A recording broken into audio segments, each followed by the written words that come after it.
Hello viewers, আসসালামু আলাইকুম and welcome back to my channel চান্নাতস কুক। আশা করি আপনারা সকলে খুব ভালো আছেন। তো প্রতিদিনের মতো আজ একটি নতুন রেসিপি নিয়ে চলে আসলাম। আজকে আমি তৈরি করে দেখাবো 2 প্যাকেট কোকোলা নুডলস আপনারা কিভাবে ইজিলি বাসায় রান্না করতে পারবেন চিকেন আর ডিম দিয়ে। তো চলুন কথা না বাড়িয়ে আজকে রেসিপিটা দেখে নেই।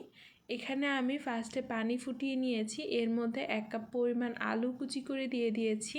আর এখানে 2টা কোকোলা নুডলস আমি প্যাকেট থেকে বের করে ভেঙে নিয়েছি, এতে করে তাড়াতাড়ি সিদ্ধ হবে। তো এগুলোকে আমি বয়েল করে নিচ্ছি। সিদ্ধটা আমি 80%-এর মতো করে নিব, আপনারা আপনাদের পছন্দ মতো করে নিতে পারেন যতটুকু আপনাদের ইচ্ছা।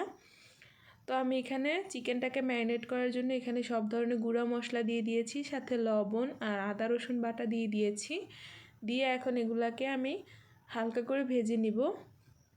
চুলার জাল হাইতে দিয়ে একটু তেল বেশি দিয়ে আমি এগুলাকে ভেজে নিচ্ছি। এতে করে চিকেনের ভিতরে জুসিনেসটাও থাকবে আর চিকেনটাও ভালো করে সিদ্ধ হয়ে যাবে।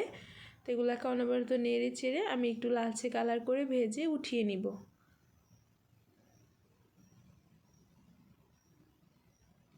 তো একই তেলের মধ্যে আমি দিয়ে দিচ্ছি এখানে 3টা ডিম স্ক্রাম্বল করার জন্য। আপনারা চাইলে আলাদা আলাদা করে নিতে পারেন, কিন্তু আমি এখানে যে মাংসের মশলাটা ছিল ওই তেলের মধ্যেই দিয়ে দিয়েছি। এখানে সাথে লবণ আর নুডলসের প্যাকেটের ভিতরে যে মশলাটা থাকে ওইখান থেকে অর্ধেকটা পরিমাণ মশলা আমি এখানে দিয়ে ডিমগুলোকে স্ক্রাম্বল করে উঠিয়ে নিব। আর একই প্যানের মধ্যে আমি আরও কিছুটা পরিমাণ তেল দিয়ে এখানে আমি প্রায় 1/4 কাপ পরিমাণ পেঁয়াজ কুচি দিয়ে একটু ভেজে নিচ্ছি। তারপর কয়েকটা কাঁচামরিচ ফালি দিয়ে দিয়েছি।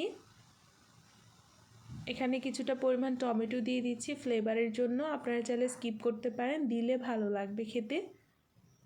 স্বাদ মতো লবণ দিয়ে দিচ্ছি আর দিয়ে দিচ্ছি এখানে নুডলসের মশলা দিয়ে আবার এগুলাকে ভালো করে ভেজে নেওয়ার পর আগে থেকে সিদ্ধ করে নেওয়া আলু আর নুডলসটা আমি এখানে দিয়ে দিচ্ছি। দিয়ে এখানে আমি নুডলসের মশলা আর ম্যাজিক মশলাটা দিয়ে দিচ্ছি। দিয়ে সব কিছু একসাথে একটু মিক্স করে আমি এখানে ডিম আর চিকেনটা দিয়ে দিব।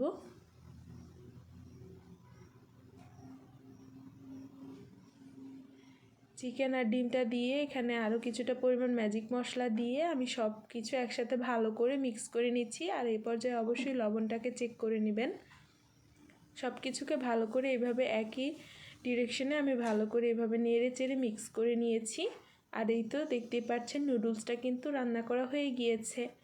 পরিবারের সকলের মন খুশি করার জন্য কিন্তু এই সকাল বিকালের নাস্তাটা একদম সিম্পলি তৈরি করে ফেলা যায়। আশা করি আপনাদের কাছে ভালো লেগেছে। আমি এখানে আমার ফ্যামিলি মেম্বার্স অনুযায়ী সবার জন্য ভাগ করে আলাদা আলাদা পাত্রে নিয়ে নিচ্ছি। আশা করি আপনাদের কাছে ভালো লেগেছে। কেমন হয়েছে জানাবেন। ভালো লেগে থাকলে লাইক শেয়ার করবেন, আমার চ্যানেলটাকে সাবস্ক্রাইব করে আমার পাশেই থাকবেন। সকলের সুস্থতা কামনা করে আজকে এখানেই বিদায় নিচ্ছি। তো সবাই ভালো থাকবেন, আমার জন্য দোয়া করবেন। আল্লাহ হাফেজ।